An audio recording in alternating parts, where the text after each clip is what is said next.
We're going to start with transit, parking, and pedestrian operations. Okay, so to get started, the first thing we're going to talk about are verifying bus operations. So looking at routes, dwell times, stops, things like that. Um, Now we're using buses, but this can also go for fixed guideway vehicles like streetcars or light rail. This doesn't have to be local buses. This can also be any sort of public transit vehicle that you're using, public transit routes and public transit um, stops. So, looking at these, the big thing that we're going to do in regards to the review portion is we're going to be looking at the lines themselves, and we need to look at the bus's headways as well as the stop timing in terms of when is their scheduled stops at each of the bus stop locations, and what are the dwell times at those locations. So within Vissim, a bus is treated slightly, or a public transit route is treated slightly different than what we saw yesterday. If you remember yesterday, we talked about static routes where vehicles are entered on the boundary conditions of the network and then they randomly choose a turning condition. Unlike that, public transit vehicles have a fixed route that they're going to take, as well as instead of randomly being put into the network using a vehicle input and being intermixed with the vehicle composition, they have they're going to be created by the public transit line object at very specific times in the network. So that way it allows modelers to build out very specific headways and line routes throughout the network. And then there are going to be stop locations that have what we call a departure offset. You can see it here on the list image that we have. This departure offset indicates the amount of time after the bus has entered the network when it's expected to depart each of those stops. And this is how we can build out a schedule along that line route. So in this case, if we have 3 bus stops, the first stop will be whenever the first bus arrives into the network, they'll be expected to be at that first stop, and then 2 minutes later, they'll expect to be at the next stop, and then 5 minutes after they've arrived at the first one, they'll be expected to be at the third one. So that's how you can build out that that scheduling component, and these schedules are typically going to be modeled after the real world schedule, so it's pretty easy to compare and contrast within Vissim. The only trick is just remembering, because we're not going to have a specific time of day for each stop. Instead, what's going to happen is we're going to have a list of departure times for the first stop, and then offsets to the next subsequent stops. And so that's what we'll be looking for within the transit line operations. Okay. Um, the next object we're going to look at after we talk about the transit lines are going to be checking the parking operations. These are kind of similar to static routes. Parking routes are what we call partial routes in that they are uh, sub activities that vehicles can partake in before continuing on to their final destination. So we saw yesterday that the static routes were origin destination based. And so they'll pick up a static route, so the car will already know where its destination is, and it'll have a little yellow path that it's going to follow. A parking route acts as a subroute to that larger route. And so what we're going to be looking for is where is that decision point and where is it navigating the vehicles to? And they're going to be parking lot objects throughout the network if there is a parking component. And the big thing we're going to be looking for here are on the routing decisions list. We're going to be looking at what vehicle types are allocated those parking spaces. Are they going to be delivery vehicles? Are they TNC vehicles? Are they just generic commuter cars, things like that, that are driving to those parking lots or driving to those parking locations? And then in the routing decision as well, we see a parking duration. And this is how long the vehicle is going to be parked, as well as a parking rate. So for all the vehicles that cross over that parking decision, what percentage of them are going to choose to park? Um, it might not always be 100%. It might be more frequently, it's going to be something less than that because, if we're modeling something like on-street parking, not everybody's going to try to find on-street parking on every particular road. There might be some, 10% or something like that that try to park on in a particular parking lot. The other side of it is the parking space themselves, the parking lots themselves. So the parking lot object is a singular object that has multiple lots within it.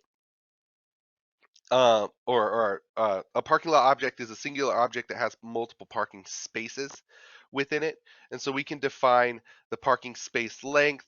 We can define the parking direction. So do they pull forward in? Do they and then reverse out and continue on their course? Do they pull in and then pull through?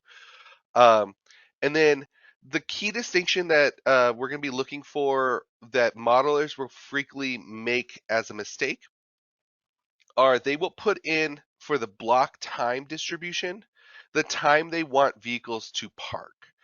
And what the block time distribution is supposed to represent is the amount of time it takes the vehicle to perform the parking action. So imagine you have on-street parking on your main arterial, and in the right lane there is on-street parking. The block time distribution is supposed to represent the amount of time it would take the average vehicle to make a parallel parking maneuver, for example. But frequently what happens is modelers will put the parking duration into the block time distribution. And the way Vissim operates, when vehicles park, they don't do the full parallel parking maneuver where they pull forward and reverse in. They'll just kind of nose into the spot and be diagonal for however long this block time distribution specifies. So they'll be both blocking the parking space and the travel lane for X amount of time. So if a modeler accidentally puts the parking duration into the block time distribution, that means they could be parked there for 10, 15 minutes blocking the through lane, as opposed to taking 5 or 6 seconds to park and then just occupying the parking space for 5 or 10 minutes. So that's the key thing that we're going to want to be looking for there. Uh, and then finally, we're going to move on after that to looking at pedestrian operations, particularly with regard to crosswalks. We're not really going to get into pedestrian spaces. Vissim can model pedestrian spaces like stadiums and events, but we're going to mostly be looking at crosswalk operations and how pedestrians interact with the motor vehicle traffic. And so there are a few different ways that we can set up crosswalks within Viswalk or within Vissim using Viswalk or using the standard vehicle models. And so we're going to look at both methods on how to do that, as well as signal timing around that. Are we going to be having a phase associated with the intersection, or are we going to be having a standalone hawk beacon or a mid-block crossing of some kind as well? One key note that we're going to want to point out to you, though, is that when we get to the final results of our intersection analysis, kind of towards the latter half of today, there's going to be some elements in those that refer to persons and person results, like person's delay or count of people. This is not referring to pedestrian analysis. This is referring to the amount of passengers within a vehicle. So if you're doing an HOV study, for example, you would get vehicle delay as well as person's delay, indicating, some cars might have 2 or 3 people, and so that car's person delay might be higher than their vehicle delay because it'd be multiplied by the number of occupants. Um, but it's not uncommon for people to misreport this as pedestrian analysis, which isn't quite the case there. So I just wanted to make sure that we are notating that. Okay, so let's jump into Vissim. I'm going to give everyone a minute or two to open up the example file. Again, you should have been able to download the example files. I sent out a link yesterday. I can relink it in let me relink it in the chat again today just so you have it. but we're going to be opening up the sample file section and opening up our INPX file.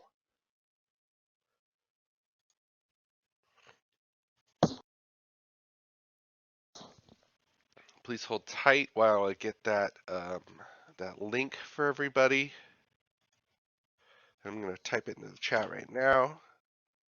So if you need to re-download the example files or anything like that, you can do so.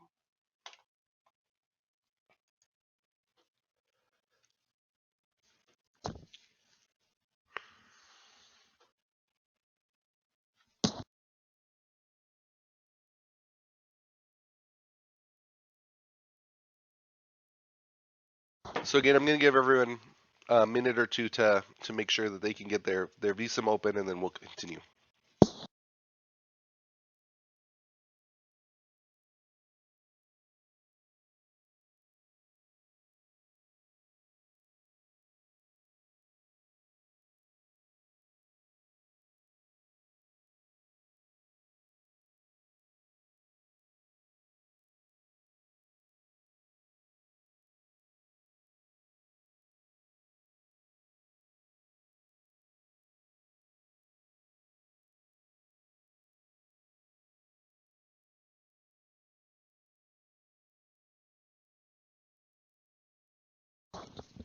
All right.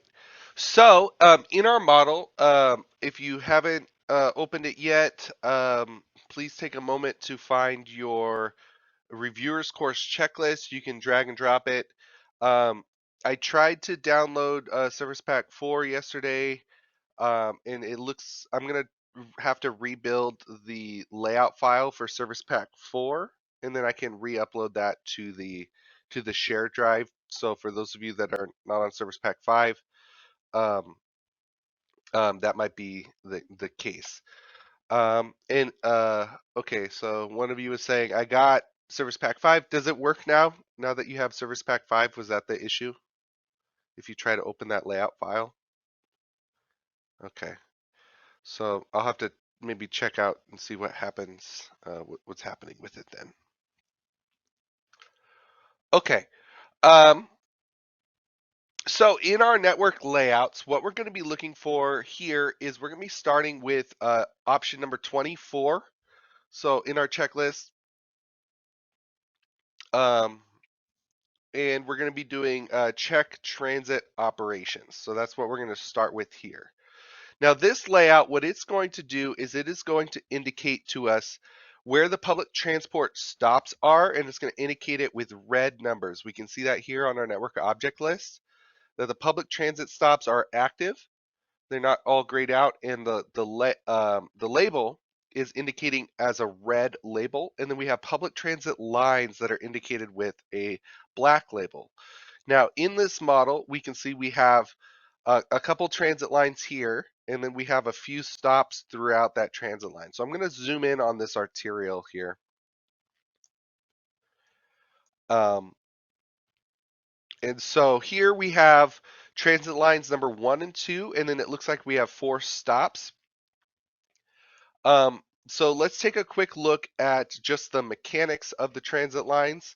So we have a northbound transit line indicated here, and then we have a southbound transit line indicated here. And if we zoom in a bit on this northbound transit line, what we see is a dark blue line indicating the entry point of the transit vehicle, and then kind of a orangish color indicating the route, and then everywhere where it stops at a public transit stop, in this case it's using lay-by stops, it diverts into that lay-by stop, and it is indicating that stop as dark red. If the bus was bypassing the stop, it would either just not go into the lay-by stop, or maybe if the stop was on street and the bus was not supposed to stop there, it would be indicated with green. But there are other ways we can definitely double check that. I just wanted to show you what the colors are meaning. And then at the end, we can see the destination of the transit line as a light blue bar here. So instead of clicking on each individual route and each individual stop to look at their identifying material. Just like yesterday, it's going to be faster if you go through the actual public transit lines and stop lists. So what we're going to do is we're going to start by double checking the public transit lines listing. So if we have a public transit line, we're going to right click on it and we're going to say show list right here. So again, right click on your public transit line, select show list.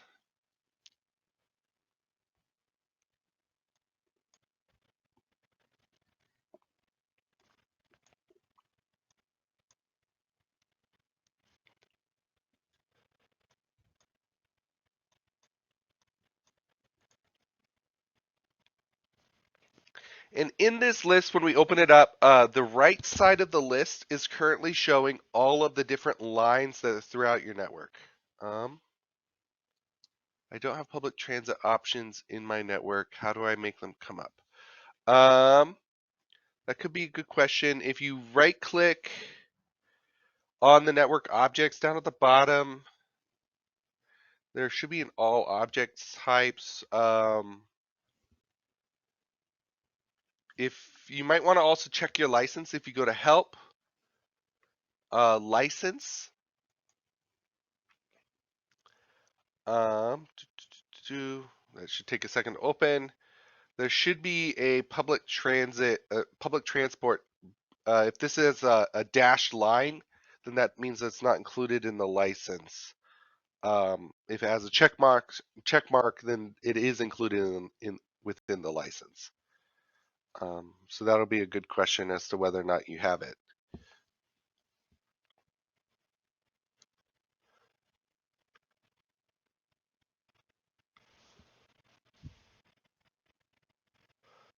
Okay. Um, with the public transit lines, the right side of the list shows all the lines within your network. And then we can use this drop down to look at various components about those public transit lines. So the first thing I want to show is the departure times. So if we're going to use, in this list, you'll use this drop down to select the departure times, and you can pick a public transit line, and you can see all the departure times uh, relevant with regards to the start time of the simulation. So again, these aren't going to have times a day. These are offsets from the start of the simulation. So in this case, our northbound route, this red route, it looks like it has 15 or 15 minute. Is that 15 minutes or is that 10 minutes? That looks like 10-minute headways that we have every 600 seconds. A bus is being inputted into the network at this location. So when you're modeling this or when you're reviewing it, what you're going to be comparing it against are the um, the schedules that you might have from the network, or if this is a proposed bus line, you'd have maybe a proposed bus schedule. Um, and then you'll just be looking at that first, what you want to do is you want to look at that first stop on the public transit line and just look at that list of departure times from that first stop. And then you'd map that over to our simulation. So for example, we could go up to the simulation parameters. And in this case, for example, if the modeler was diligent about putting in a start time, sometimes they put in a start time, sometimes they don't, or maybe they forget to change it. So for example, this is a PM model, but they put in 6 a.m. So it looks like maybe this was copied over from the AM model and they just forgot to change the start time to a PM start time, right? Kind of thing. But what you could do is compare, okay, this 900 seconds to the start time of the simulation. So by looking at these two numbers, this would look like the first bus is arriving at 6:15 and then the next one's coming 10 minutes later at 6:25. Again, so you'd be looking at that schedule that is indicated on that first stop of the line.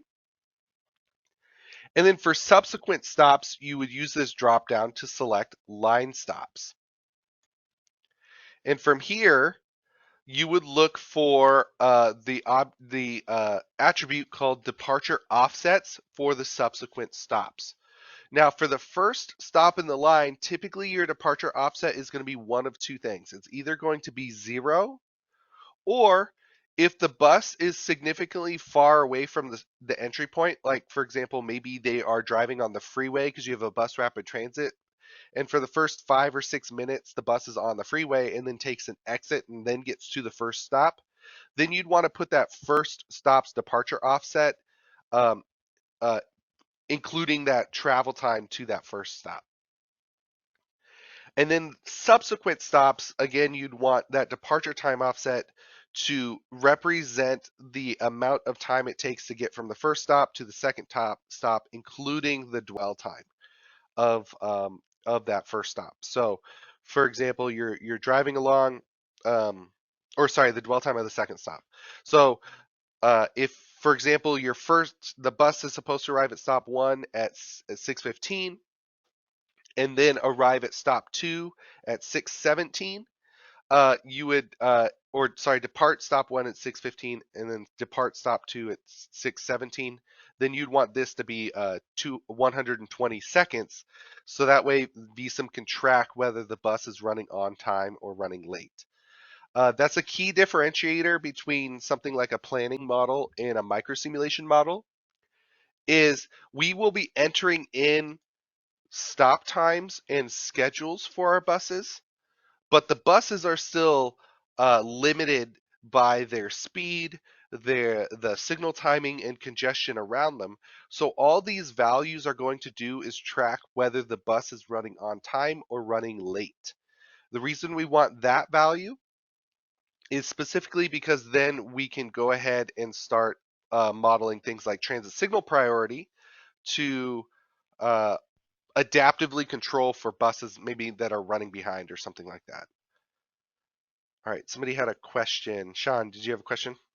Right, you just said transit signal priority. MoDOT has now added transit signal priority um, on a different highway. So would Hmm. that involve additional changes? That transit signal priority, we kind of looked at it yesterday in the signal control section. So when we look at our signal controllers list, if you're using a ring barrier controller, a transit signal priority is just a different section of the ring barrier controller. So when I open up my ring barrier controller, there's a transit priority right here. And so you can set up a transit priority on any ring barrier controller.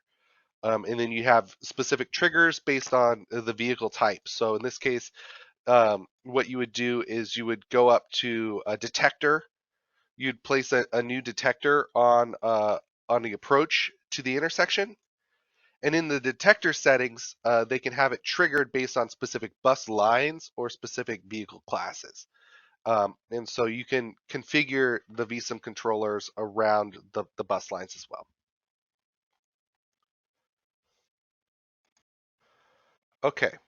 So now that we have our schedule in place, so right, imagine you're looking at your an online schedule or something like that, and it just has that matrix where the rows are the different headways, and then the columns are the different stops along the line, right? So your departure times for this are these are going to be your rows of that column. And then when you click over to your line stops, these departure offsets are going to be the offsets for your columns. And so that's the first thing you're going to be looking for with your bus stops or with your bus lines, are that scheduling component. The next thing you're going to be looking for are in the bus stops for each of the buses. There are going to be different ways that we can calculate um, dwell times. You can have a fixed dwell time at the stop. So if I zoom in on a stop, let me zoom in on this stop 1 here. So this first stop along the line that we have, the bus is going to pull in and it's going to dwell for some amount of time. There are two ways that we can configure that dwell time. Either it could be based on a distribution, a preset time frame, or it could be based on a calculation. So depending on what your model or what your model is supposed to be recreating, whether you're looking at like a passenger flow model where you're actually counting boarding and alighting passengers and occupancies of the bus, or if you just have fixed um, dwell time distributions for, say, like a macro scale, right? So you're not necessarily looking at boarding and alighting passengers, you just want to get travel times for your buses, then the modelers might choose to do calculations or sorry, do distributions.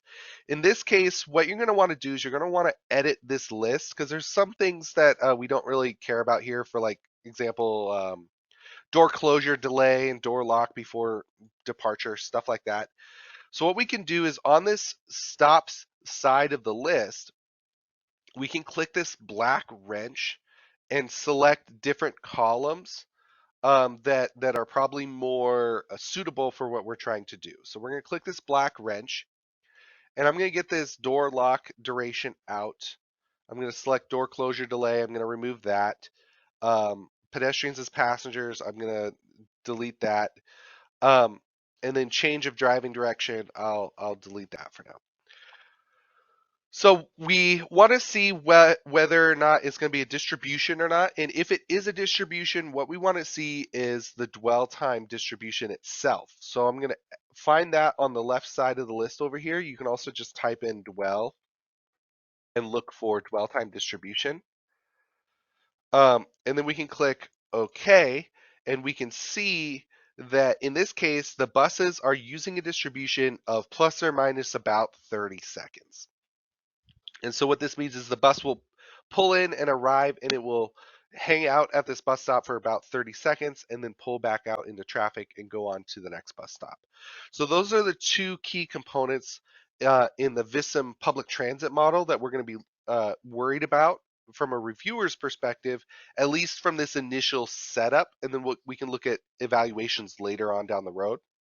But from the initial setup, what you want to compare and validate are the schedule that the bus is intended to take in terms of how far apart are its headways, and when should it be departing each of the stops, and how long should it be dwelling at each of those stops.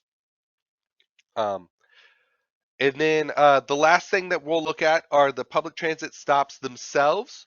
What you want to do is make sure that the public transit stops are the correct size and location. So here we have them modeled as lay-by stops, so that the way the bus kind of pulls out of traffic. These could just as easily be modeled in traffic as well. So you can have the stop in the travel lane, um, or you can have the bus pull out into a parking lot or something like that. So it just depends on how you want to model that. In terms of the public transit stop length that we're looking for, we could also pull that up in our stops list. So we'll use this black wrench, and I can type in um, uh, it's not an active attribute in terms of these green dots, but if I scroll down, we can find attributes of, like, physical attributes of the public transit stop itself. So if I expand that list, there should be a public transit stop physical attribute called length. And so if I add that to the list, we can see that the length of this stop is 60 feet. Now that's important because um, if you have things like, if you're worried about something like bus bunching, right, where you might have multiple lines traveling down a corridor and they're servicing the same stop, a bus will only technically will be counted as dwelling at the stop if it can actually get its front bumper into the stop location itself. So if we have the first bus coming up and stopping, and let's say the first bus is 45 feet long, 60 feet could theoretically fit two buses within it. But the second bus will be kind of hanging out into the travel lane and blocking the travel lane traffic. So if you're expecting to plan for bus bunching or something like that, you'd want to make sure that this stop location, this lay-by stop, is long enough to account for both buses. So if we have 45-foot buses plus about maybe a 5-foot gap in between, we're looking at least 95 feet of a bus stop, right? So just depending on what you're trying to do, maybe you're doing a bus depot, you'll want to make sure those bus stops account for the length of the vehicle.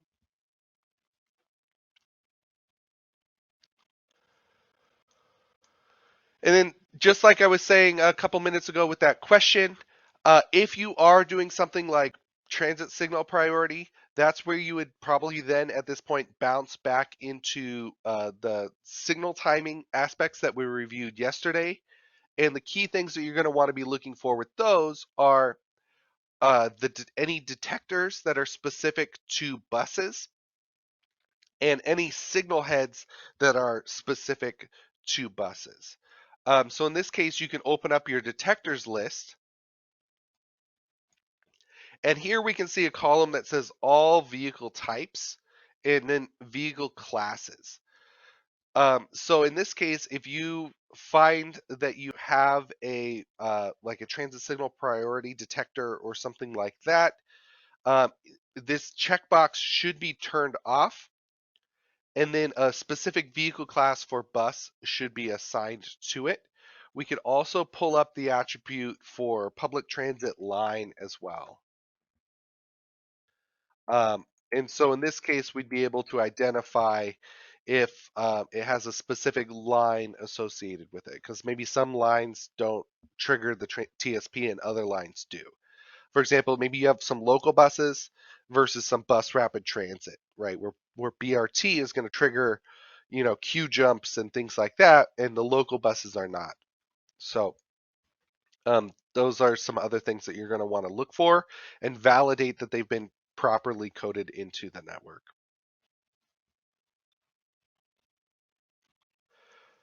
Okay.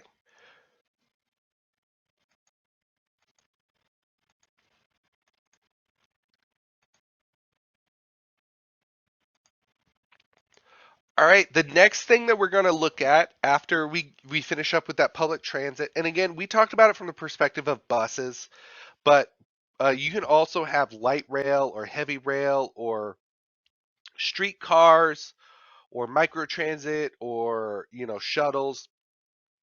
Public transit lines and stops are used for any vehicles that have a fixed path and a fixed headway, right? And so this could be, you could have a public transit line that's a gondola or a ferry across the river or something like that. So anything with a fixed path, a fixed headway, and fixed stops, you'll use public transit lines for them. All right, the next thing we're going to check on are our parking operations. I do not think this model has any parking operations in it. Um, but let me just double check. I don't think we have any parking lots if I open up this list. Yeah, we don't have any particular parking lots in this model. But what you're going to want to be looking for are specifically on-street parking or parking lots. It's not very common to have specific uh, parking lots, like modeling the actual operations of a parking lot itself. Um, but you'll be looking for on-street parking in general. Let me see if we have an example in the examples list just real quick for parking. Just so you can see what the parking system kind of looks for. I'm just going to do this. Double click it.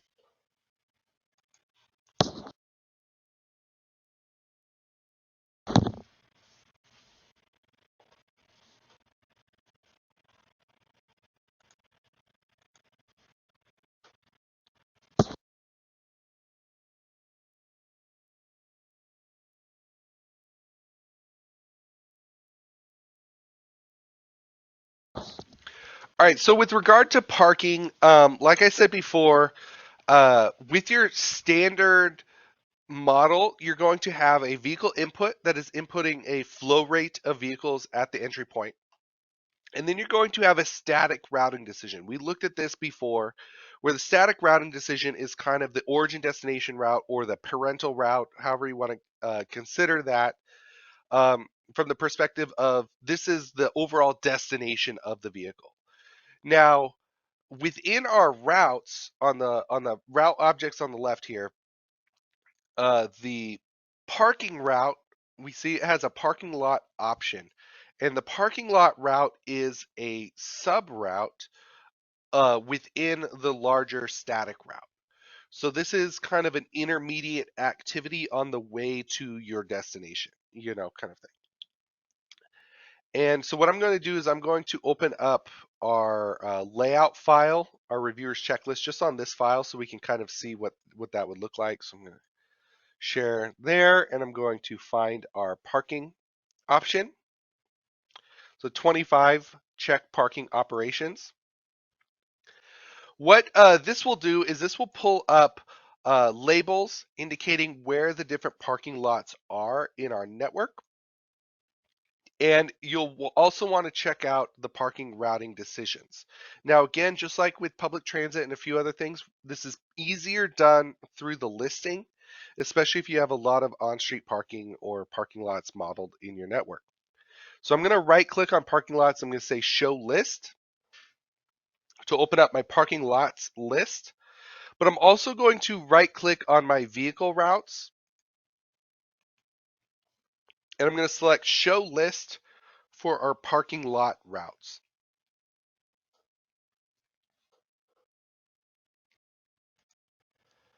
So how this is modeled in Vissim is there are these blue parking lot objects with various stalls. These can be one parking lot object, or they could be multiple parking spaces within one parking lot. And the parking lots themselves have, again, parking spaces. They have block time distributions, which represent how long it takes to park. And so from a review perspective, the big thing you're looking for with this is checking out your parking, and you're going to want to be looking for that parking distribution, that block time distribution. So again, I don't see it in the standard column here, so I'm going to find my attributes, and I'm going to look for my block time distribution attribute. I'm going to add it to my list. And what you want to do is you want to double check that the modeler hasn't accidentally put the parking duration in for the block time distribution. So here we have parallel parking. This block time distribution is supposed to represent, again, how long it takes a vehicle to parallel park. So if I were to quickly just run this simulation as a demo model, what we see is vehicles coming in, and some of them are going to park. Let me restart the simulation just real quick. Some of them are going to park in the model. And so what we see is that car kind of nosing its way in, and then it's going to take a second and then park. Now, in this case, they don't really have to do the parallel parking maneuver, so they just pull right in. Now, as these spaces were to fill up, that block time distribution would make it so that they actually start blocking the through traffic. So we see how this car, it kind of nosed in and sat for a second. So let me restart the simulation just because I missed that spot. Um, just one second. I want to make sure I catch that again.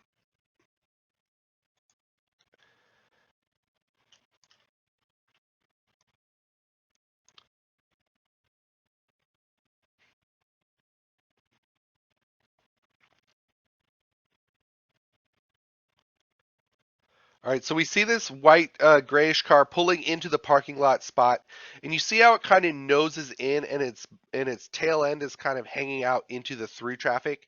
It's going to sit there like that. Now, if this middle lane were skinnier or this vehicle were longer, it would effectively be blocking that through lane traffic. But right now, there's enough space for that yellow car to go by.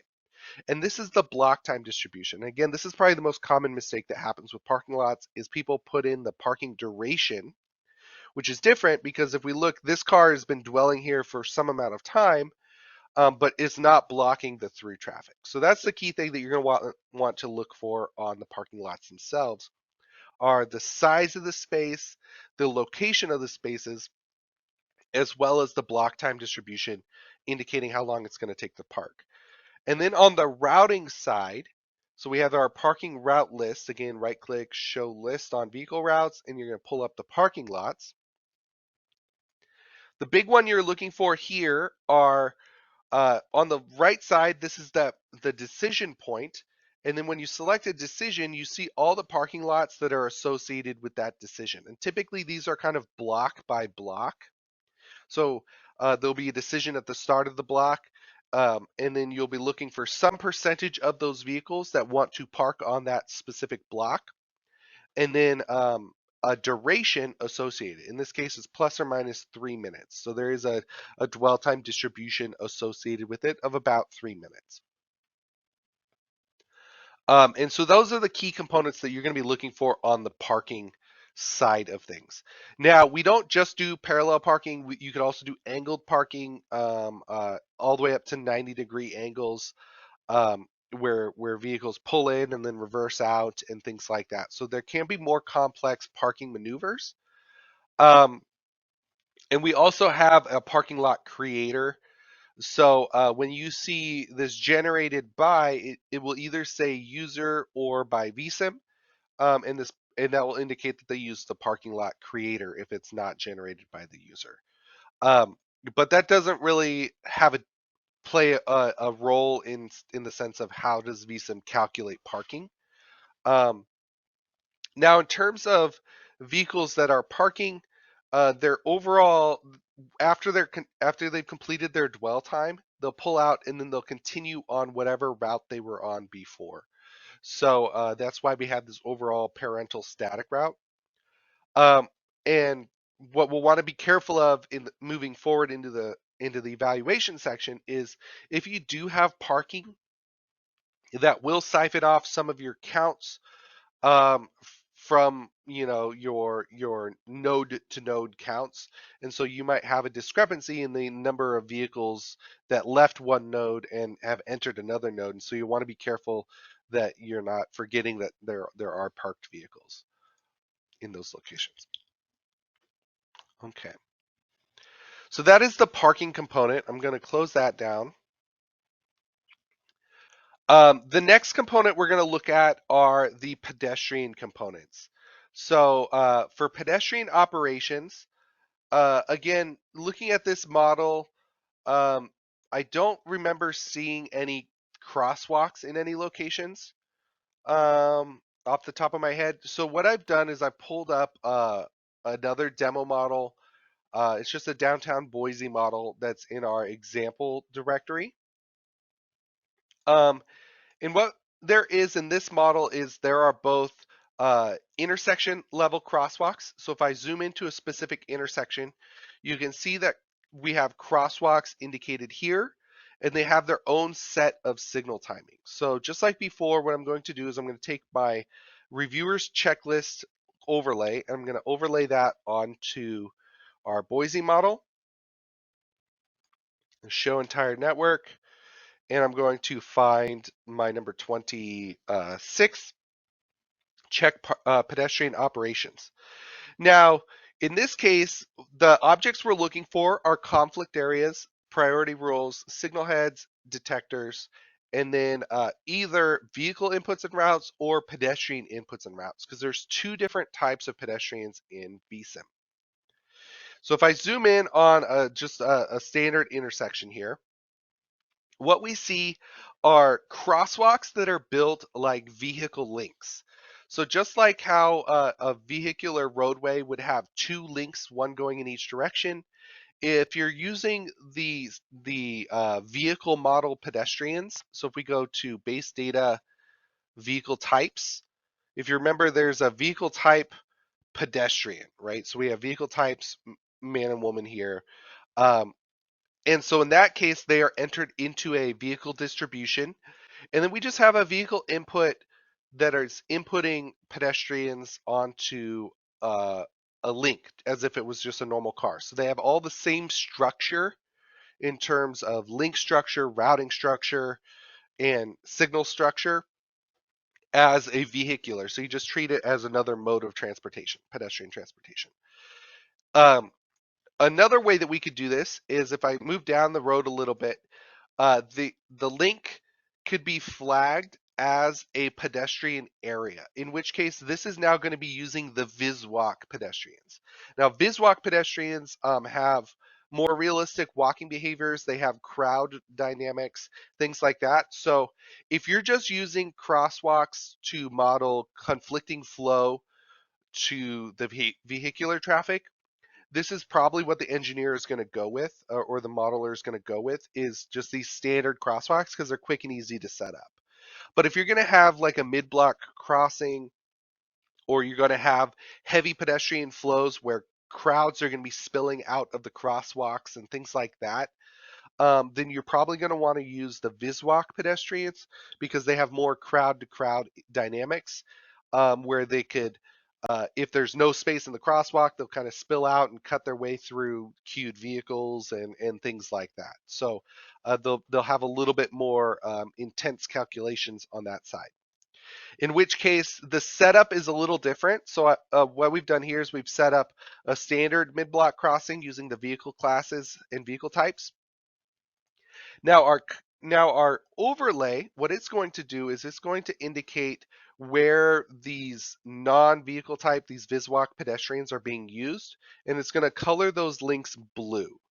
So from a distance, you'll be able to quickly spot out, hopefully, where these blue links are, and you can kind of see it there. If we turn off the conflict areas, you can see it a little bit better. Or maybe these background images, you'd be able to spot it a little bit easier. But here you can see we have a mid-block crossing. And with this mid-block crossing, we also have a hawk beacon or some sort of pedestrian crossing beacon as well. So here we have signal heads on either end of the crosswalk, as well as signal heads on the roadway. And then we have pedestrian routes, pedestrian inputs that are maneuvering pedestrians through that crosswalk. The key difference here between a mid-block crossing and a signal crossing is whether or not the pedestrian signal is tied to through movement. So if we open up our signal controller data, open up my signal controllers list. In this case, we have this signal head is tied to controller number 49, so I'll find controller number 49 in my list. I will open up the RBC editor real quick. And in my RBC editor, if I do the basic view, for example, or if I remember right, I need to turn on walk and flash don't walk.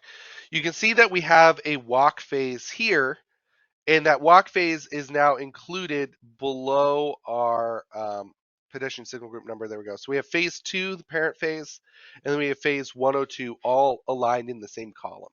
So if you have pedestrian timings at your intersection, they're going to be included with the parent phase of the adjacent through phase. So in this case, phase 2 might be this southeastbound movement. So then phase 102 would be this adjacent pedestrian movement here. And you can see that it's tied in with the parent phase in the signal timing plan. Now, if you have a mid-block crossing or something like that, we have a different controller type called a pedestrian crossing controller.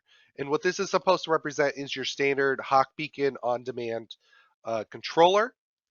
And how we review that is we just open it up in the controller list, and then we just click on the signal groups.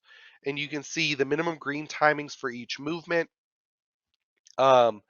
And you can see the clearance times and amber times and red times, and things like that. And so when a pedestrian were to walk, if a pedestrian were to walk up, there's a detector.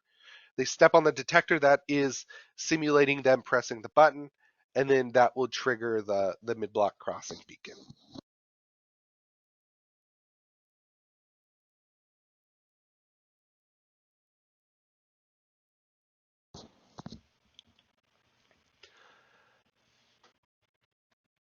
You could also have a mid-block crossing that isn't protected.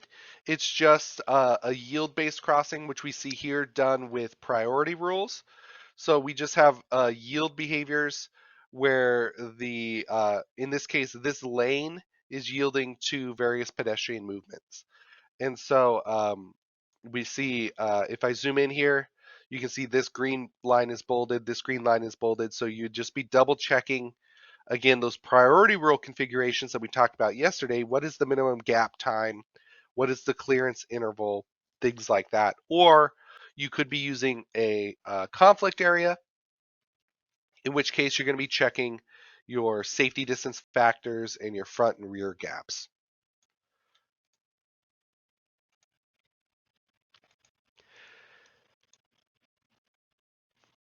Okay. And then there can be more complicated pedestrian models. So Vissim does have components for things like fire safety analysis and evacuation analysis of pedestrian areas, but that's not really going to be in the purview of this particular training. Those pedestrian-only stadium models or transit center models, we do have plenty of examples of those. So if you're more curious about those or have any questions, please feel free to reach out. I can definitely show you around on some of those as well. Okay, so that's pretty much all there is to cover with the pedestrian models from a traffic engineering perspective. Again, we have the mid-block crossings, we have at the signal crossings. One other thing that wasn't included in the information that I gave you about pedestrians was within the RBC there is an ability to have a ped scramble phase. So if you do plan on instituting ped scramble phases or something like that, where basically the whole signal shuts down and then all the pedestrian phases go at once, you do have that ability within the ring barrier controller as well.